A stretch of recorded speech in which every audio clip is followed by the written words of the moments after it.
केंद्र शासित प्रदेश जम्मू कश्मीर के उपराज्यपाल मनोज सिन्हा ने कहा कि जम्मू अब मंदिरों का ही शहर नहीं बल्कि अब इसे आने वाले समय में कमर्शियल हब के रूप में जाना जाएगा।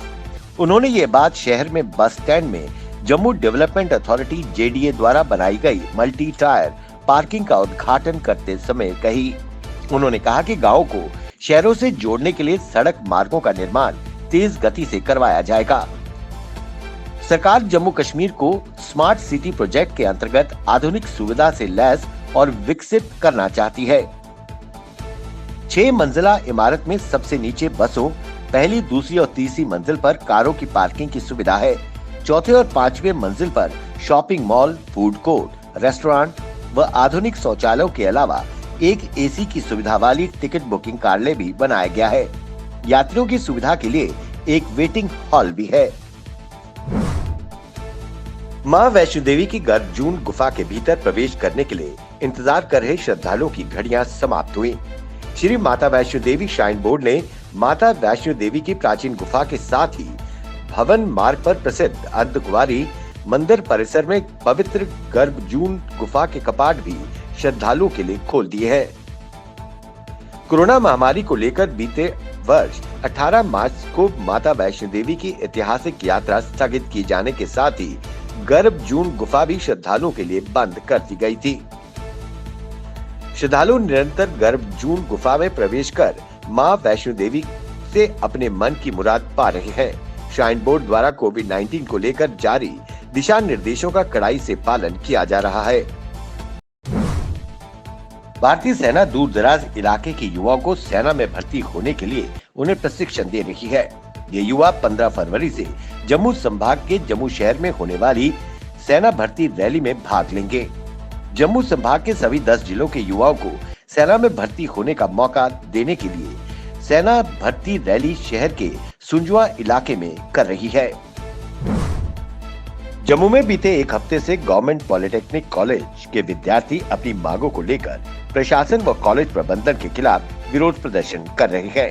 उन्होंने पुरजोर मांग की कि हमारी पढ़ाई पूरी ऑनलाइन हुई है और हमारे एग्जाम्स भी ऑनलाइन ही लिए जाएं। जम्मू के कई कॉलेजों में ऑनलाइन एग्जाम्स लिए जा रहे हैं, पर हमारे साथ ऐसा व्यवहार क्यों हो रहा है? उन्होंने जोर देकर कहा कि हम ऑनलाइन एग्जाम्स ही देंगे। कश्मीर के director health doctor Sameer Mattoo ने जिला अस्पताल बांदीपुर के नए परिसर का दौरा किया और वहां चल रहे कामों का निरीक्षण किया। इस दौरान उन्होंने अस्पताल परिसर का विस्तृत दौरा किया।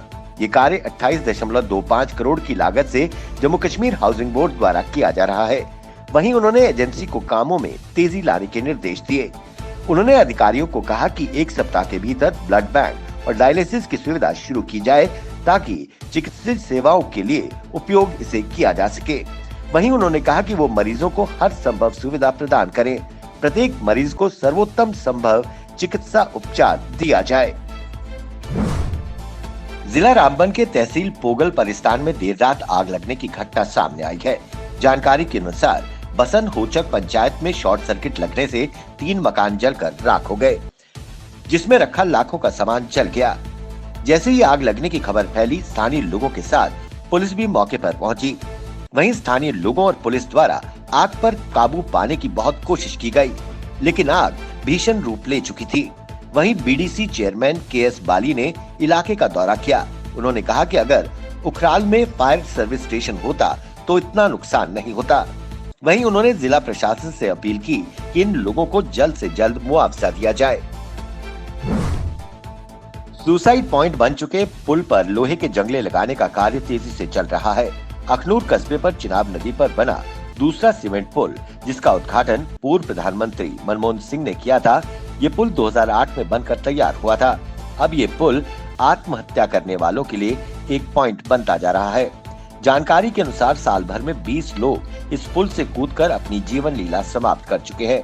अब प्रशासन और पुलिस के सहयोग से इसके दोनों तरफ लोहे के जंगले लगाने का कार्य चल रहा है, जिससे आत्महत्या करने वालों पर विराम लगेगा। स्थानीय लोगों द्वारा प्रशासन के इस कदम की सराहना की गई। कांग्रेस नेता राहुल गांधी ने लोकसभा में कृषि कानूनों को लेकर केंद्र सरकार को घेरा है। राहुल गांधी ने कहा कि पहले कानून की सामग्री ये है कि देश में कहीं भी खाद्यान्न, फल और सब्जियों की असीमित खरीद हो सकती है। अगर देश में कहीं भी खरीद असीमित होगी तो मंडियों में कौन जाएगा? पहले कानून की सामग्री मंडियों को खत्म करना है। दूसरे कानून की सामग्री यह है कि बड़े व्यापारी जितना चाहे उतना अनाज, फल, सब्जियां स्टोर कर सकते हैं। वो जितना चाहे उतनी होर्डिंग लगा सकते हैं। दूसरे कानून की सामग्री आवश्यक वस्तु अधिनियम को समाप्त करना है। ये भारत में असीमित जमाखोरी करेगा। तीसरे कानून की सामग्री ये है कि जब कोई किसान अपनी फसलों की सही कीमत मांगने के लिए भारत के सबसे बड़े व्यापारी के सामने जाता है तो उसे न्यायालय में जाने की अनुमति नहीं होगी।